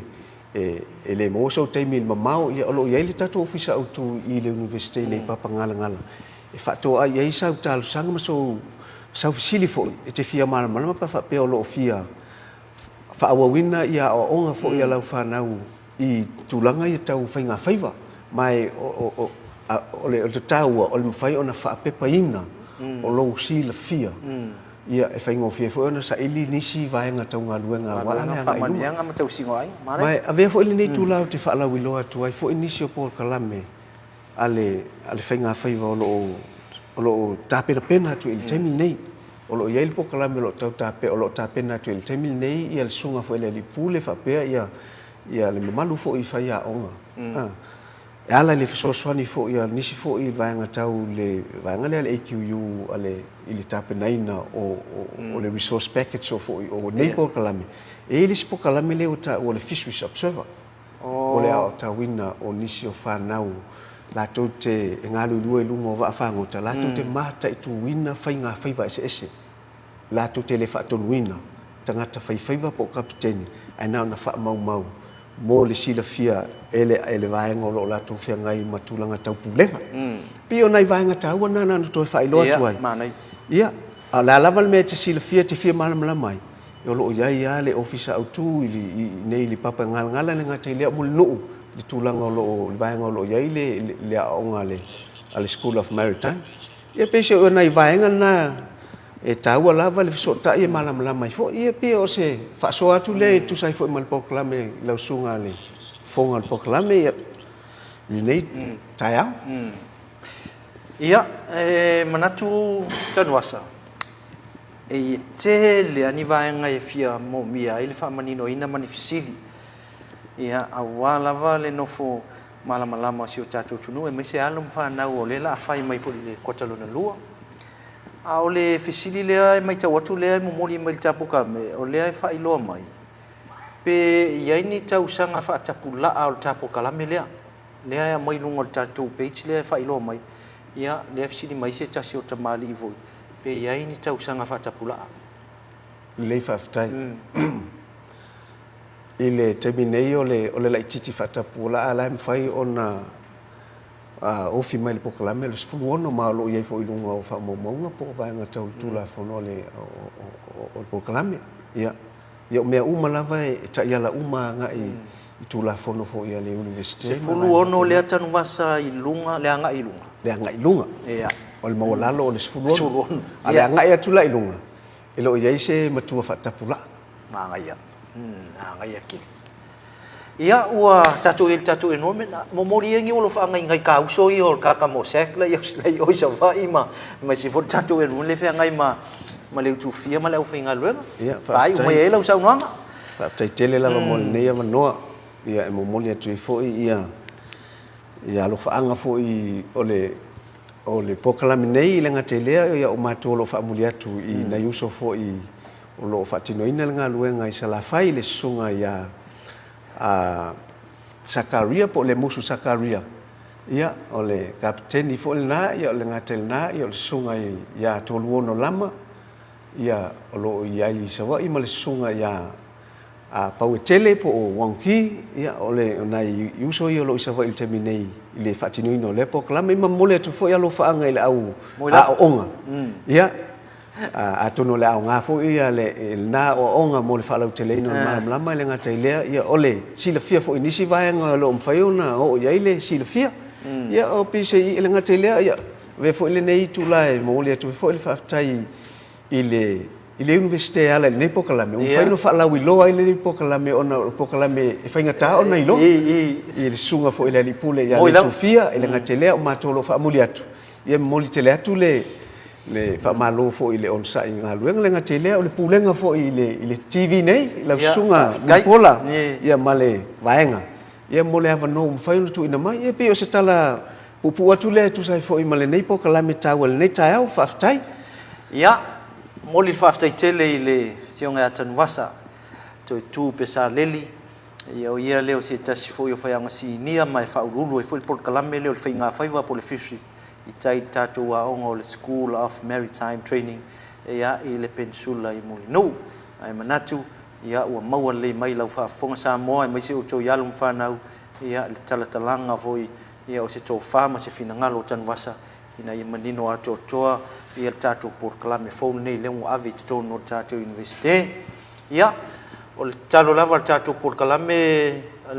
Maleifua Mai tatu TV mau se se o avanoa i sesi tai mo manai wa fa si umi o tatu po kalame nei ia ai halu ai fio foi tanu wasa o toi moni si vai nga toi fina ngalo i fisau no mau le va no fa soa ia wal fa fonga le tunu man wi fa vol nei aso a me se foi lo mori lo fa ngai ka ka mai sa va ma no ni le o mo tu le lo fa nga mo jo man wi la jo wa o nga me se foi ia nai na ya long fa na mo tamali o le tunu o lo fa ngai ma o ngai nei va nga tatu por kalame na ia il tatu campus i Salulonga ia man ia foi vol tatu head of school ia por faulungo le aonga ile fionga ia to fa ia le tu fia ia man malu le au fainga luenga man ia le aso fe ngai male women ila u fionga tan vasa tai ia Samoa ua mai ai le tai au ia nisio vai nga ta ua nei pe ona e fa funga mai ai le sa fa tal no tu stai mo le fionga ia professor Maleifua ia le fu ma fatasi ia ma le fionga tan wasa ia o le atuanga lava le au nanga tatu TV vanu mal por kalame nei o Maleifua mai ia aua nei se vai ngai fa le tonu i lau sisila mai au nanga o lo fa tino i tonu le universite i ona vai ngai ese mai manatu e toi mo foi nei fa sa longa i verse 4 lunga lava tatu TV nei ia i le vai nga foi lea al tatu a onga fa malini ia o nei aso man nei vai ngol por kalame ia fa manu atu ia mau foi ia inisio au nanga lo fa tino tono tatu investor tatu enrollment ia le fu fa manu atu foi mau mal pokalame man ia tele foi vol tatu enrollment la fa ngalu ngalu la tatu se atu sina malo longa pupu ia ona fa mai atu ile tatu pokalame nei ol Maleifua Mai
Nei o le a o kalangoa i si o ko lu e ku sa foi man ka fa foi ngol ma wa inga pe foi or ka fa nga elección a le li palmi ka fa ngol ma lo po la se tu la nga la ya le ma wa inga mo lu mana ka lo fa si o ko lu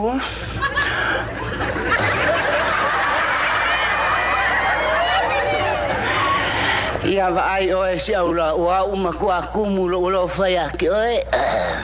Au ke leo mana mai aki oi po e lo fai atau. Ai sa mi wa singa kan.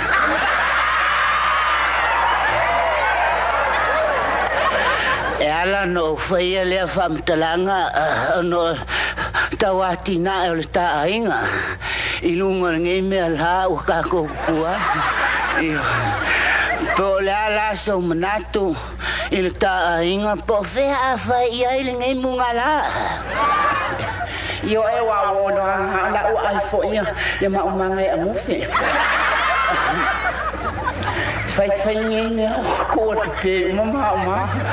ai le fa ma no ma fa na ai mai se o tato tua a ia wa ngai foi vai ke mi bo fai la ni so fuanga anga yo ka ko kua ia ai mai se ia se sa skamalea oi io le sa fa pi fa casil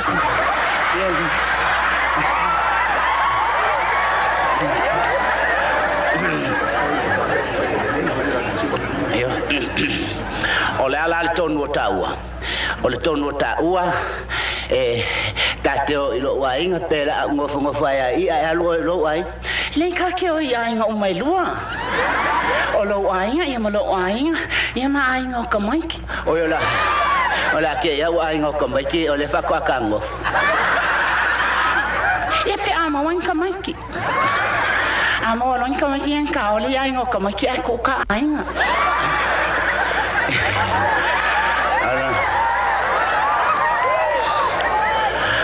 manga ia foi sia fika pe ava pe tau nu le fa mo a fa ya nga ngo fa pe nge lo ngo wa ai ya lesa samem fa awa kamai o manga ai sa wa ya le ko ke le au bole le fa solo ya wa la foi ngo mole o ka ngi o lo me o mala e le sta fia nga me bueno ai pa ma me o mga yo e ma o marka wa ai bueno awar ko ya ai tai milan ne yo le ato sta mai se pese fa ilia oi vai on fa ilia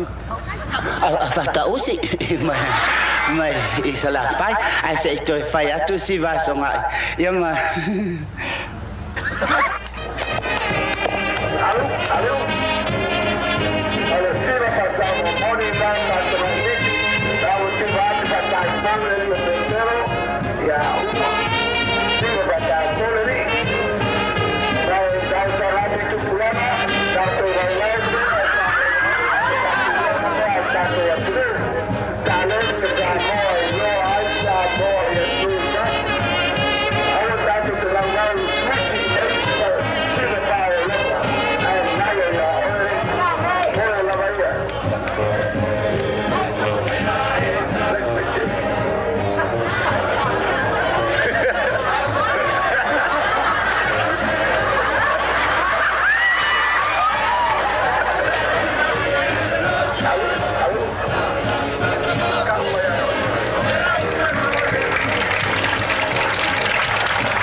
Ya, malolon sai, malol mafu tamai, yo tali mai ni tatu por kalame, ole Maleifua Mai le ne vu tai au. Ya, malolon sai polo ila sunga. Kai ya mol fa malo, ese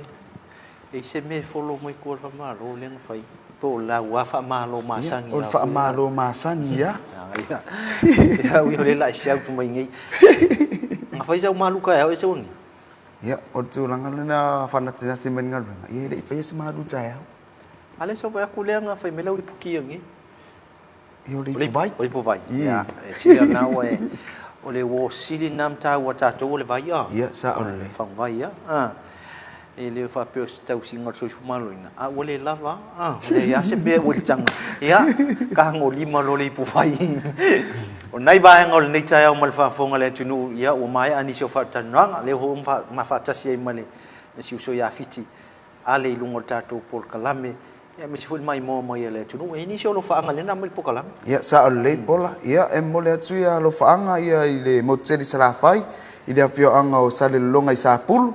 ia tu lima sivai male ainga atoa ia papena foi le tama ita ia malaya ia male atali ia westi ia e mole atu ia lo fa anga tatu por kalame o le Maleifua Mai de nei tau ia malo le mafuta mai ia tatono nai manuia ia tutem favor papena foi ona lo ile nei tau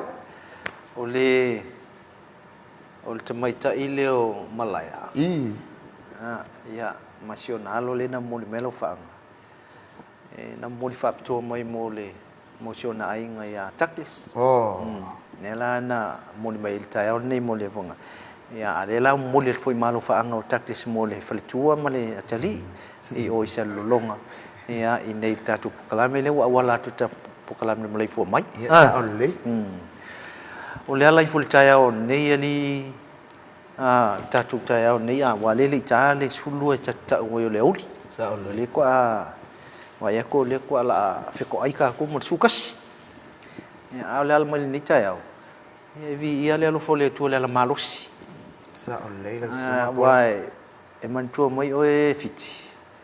tatu te fa mo me o mai le ola mal malosi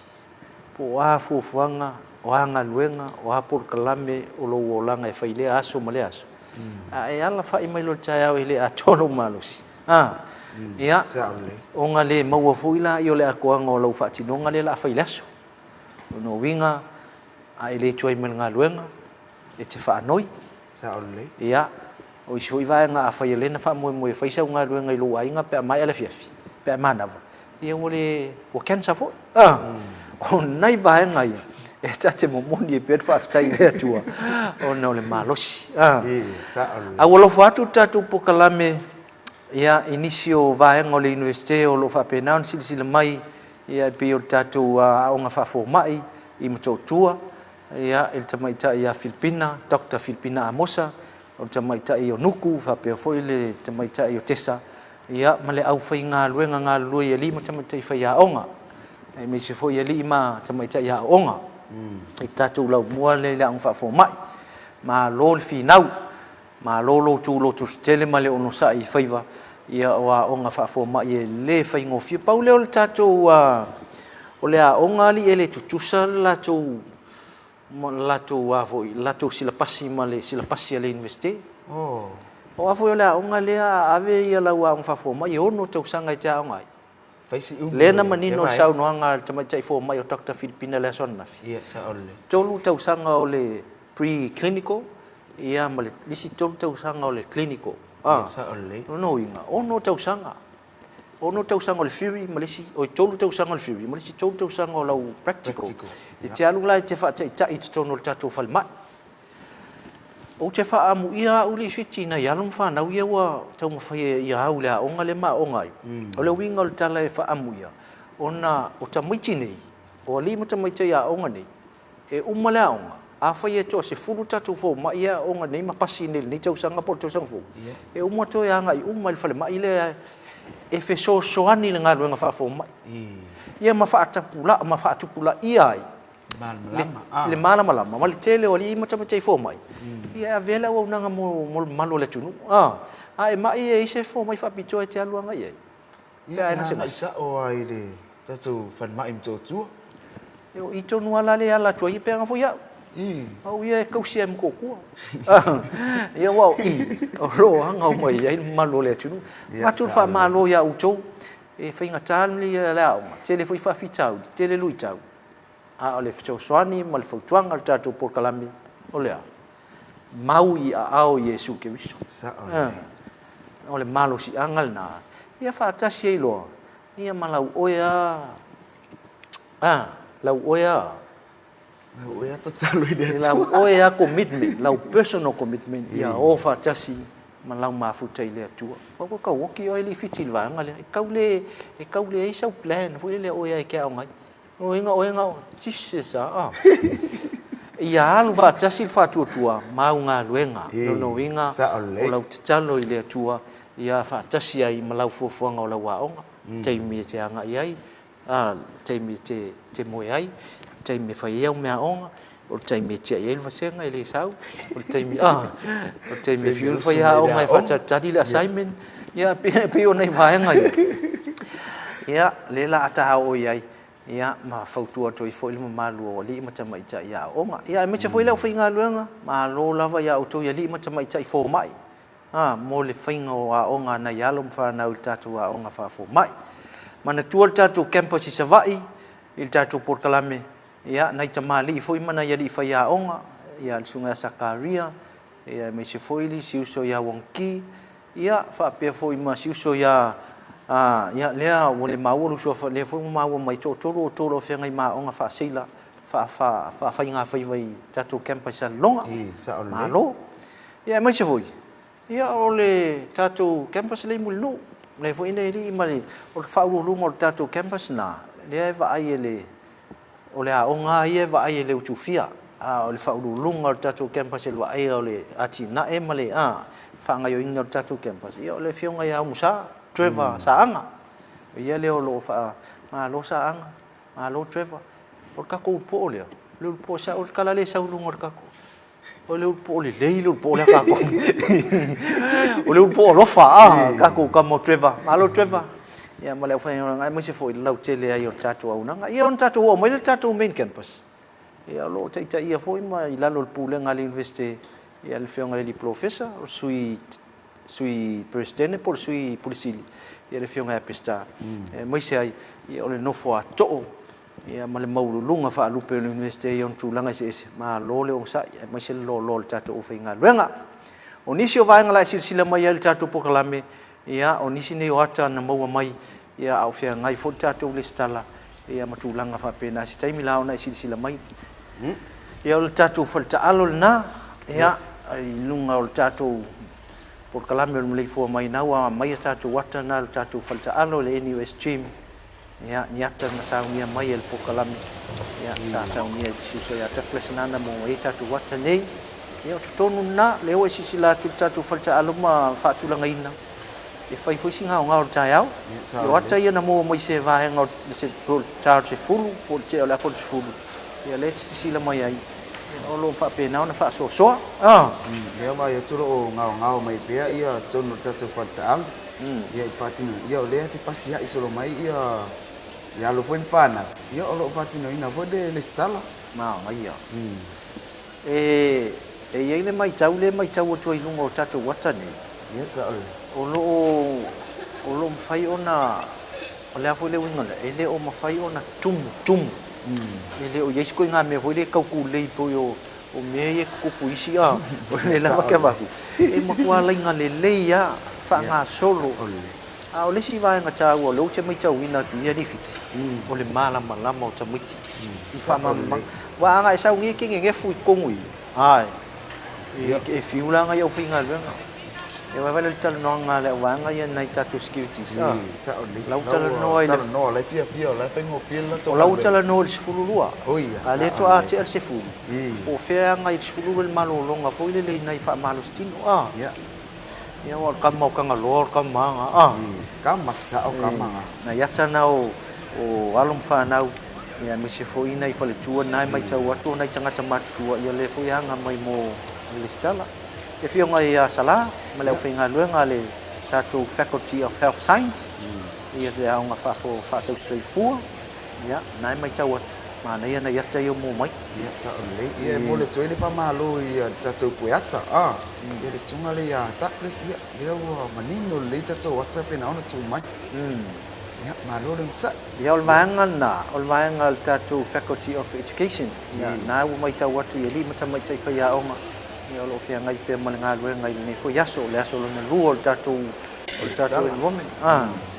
ngai ya mai tai ku leti ia fo ia se tasio fo ia ongal na ya o lo mai tau atu lo ngā rui. Ia o le vai e tfo I le uso ia jana pe na ona tu mai fo I tatu le stala. Ia maro uso. Ia na le lava ona e va ve mai. Ia te malama I fo inisio va e ngai tau na e si le fia. Ia awa fo le ola o ina tono le university. Mai tai o fo langi fa mau. Ia na mau o fo le vai ngal faculty of science ia manisi o fo ia onga na ia lo fia ngai matatu enrollment le fo vai ngol tai au. Ia le mai tau le fo ia mai tau atu vai nga nei ali vai nga I o tatu enrollment. O nei vai nga ia o le o nei matua ia va tu mai le. Pi o le o mai e so ani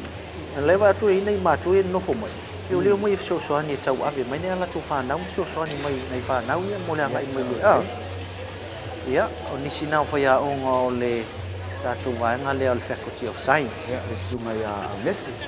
Ia mo le sunga le ha te mai. Ia mas falitua na ia fa ka ku kenyo tai. Ia male la tos matua sa fa inga te mai tai ia tu fisa ta patila amosa. Ia kata si mal fila tu si awa. Ia malu mai lo mal tatu ke mal tu le. Mau le tu ina fa ia o nga ia lo fa ngai foi. Ia mal tatu le stal. Il tatu ia si uso intia le. Ole sui le tatu vanga fo ti IT. Ia sunga ia J Oh, io che le lole ngole ki o si IT. Ia le tatu academy le o le I tatu no. Ia vai nga le foi ala fat funganga. Ia le sunga Faculty of Arts. Skurati pe na una fa foi inga tatu le sala. Ia ma fa sino voi step tai tas. Ole tau fo yo vai nga nei.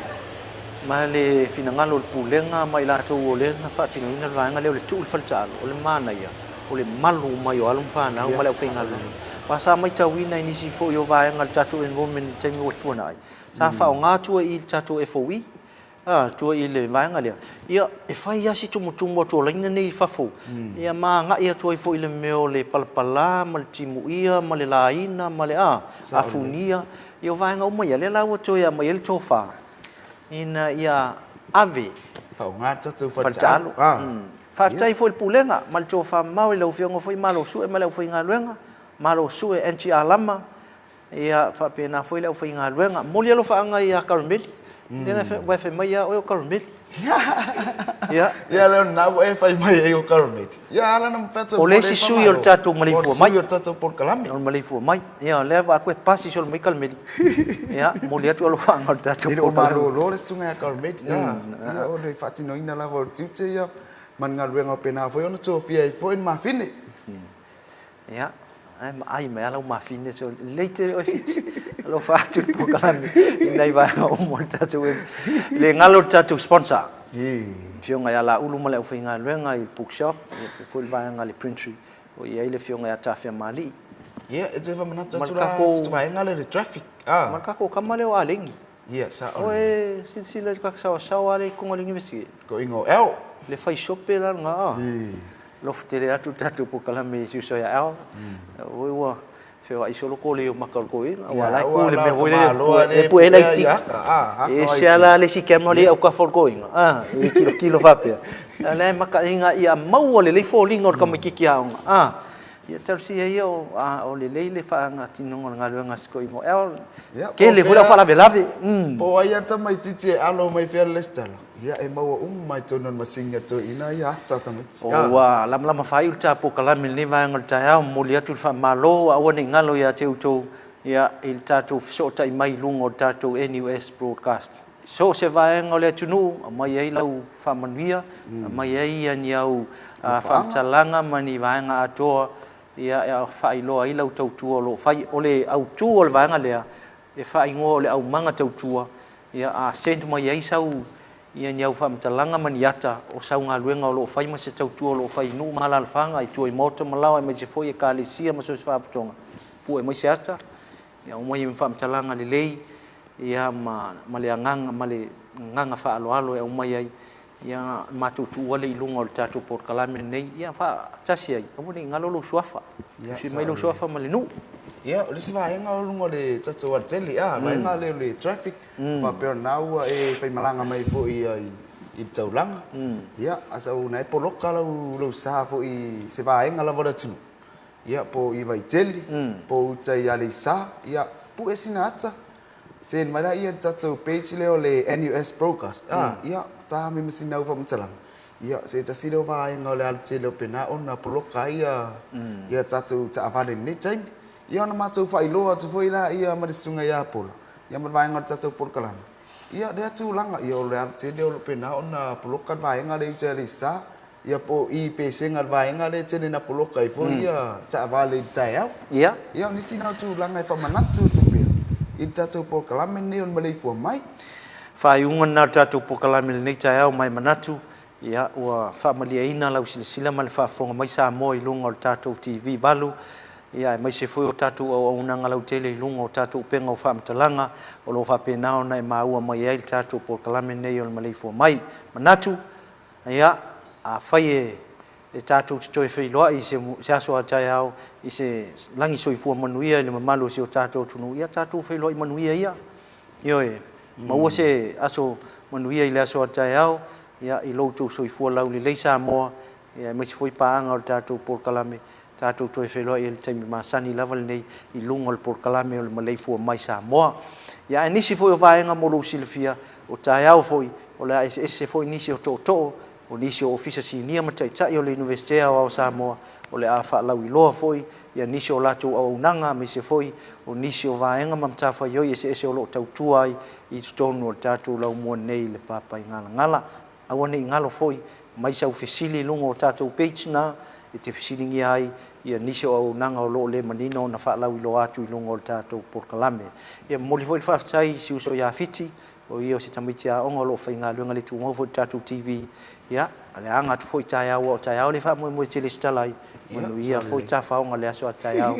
ia pe amaʻi atu tatou le sitala o le a se gagana ua sala i lenei aso ia matou faapea atu ia sa moa ia tafea ia ni nuu mamao ma le toe maua mai ni faamatalaga a le vatapu ma oe ma le faafofoga sa moa ia matou te faamaua lalo atu pe afai ua iai se faaletonu o lenei taeao ma ni gagana ua le atolio i lau faafofoga ia tauia no matou faapea i lenei aso manuia outou faiva i le aga lelei o le atua manuia foi se soifua manuia i le taʻitaʻi o le universite ma le pulisini ma le pulega ae ola lau polokalame o le Maleifua mai soifua